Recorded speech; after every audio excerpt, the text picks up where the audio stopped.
तो जो छत है और लखनऊ है, तो हम लोग एक सीरीज पहले चलाते थे बाबा इसी छत पे मुक्तेश के साथ, ये चल क्या रहा है, हो क्या रहा है। तो आजकल ये चैट जीपीटी एआई वगैरह का बहुत कुछ चल रहा है, तो वो मैं जानना चाह रहा हूँ कि क्या लगता है आपको, हिंदी के लेखक को डरना चाहिए, चैट जीपीटी क्या है, ये सब क्या है, ये सब जो चल रहा है दुनिया भर में। क्या लगता है? कुछ नहीं लगता। हम तो अक्सर ये देखते हैं।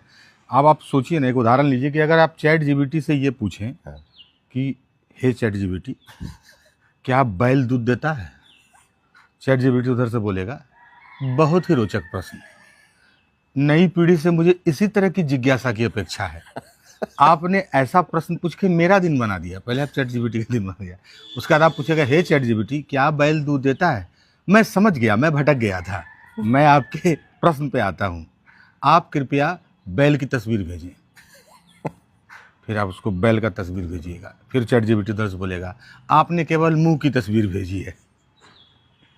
मतलब उसका कहना है कि आप बैल का पूरा तस्वीर भेजिए, जिसमें टांग हो, पूंछ हो, कुबड़ हो, उसका सींग हो। फिर आप उसका एक पूरा तस्वीर भेजिएगा। अब चैट जीपीटी कहेगा कि मैंने आपके भेजे गए बैल की तस्वीर का अध्ययन किया। मैं बहुत ईमानदारी पूर्वक कहना चाहूँगा कि ये बैल दूध नहीं देता है। फिर आप कहिएगा कि क्या दुनिया का कोई बैल दूध देता है? कहा, मुझे थोड़ा समय चाहिए। फिर आपको लगेगा कर रहा होगा शोध, searching searching searching, deep searching आता होगा। उसके बाद जो है फिर वो शोध करके लाएगा, उसका तब कंक्लूजन देगा।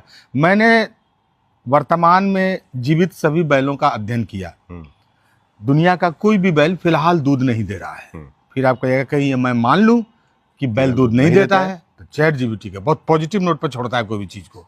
कहेगा कि फिलहाल तो कोई बैल दूध नहीं दे रहा है, लेकिन अच्छा खान पान, अच्छी सरकार, प्रशासन का सहयोग, हो सकता है कि एक दिन बैल से भी दूध निकाल ले।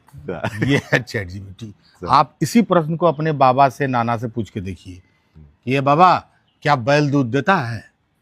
एक थप्पड़ मारेंगे कनपट्टी में, आंसर मिल जाएगा, दूध नहीं देता है। क्लियर हो जाएगा कंसेप्ट। लेकिन चैट जीपीटी इसी प्रश्न को देखिए कहाँ ले गया। इसलिए हम कहते हैं डीपी भाई कि एआई आई जाई मराई, लेकिन लेखन और लेखक के रचनात्मकता का मुकाबला ना कर पाई।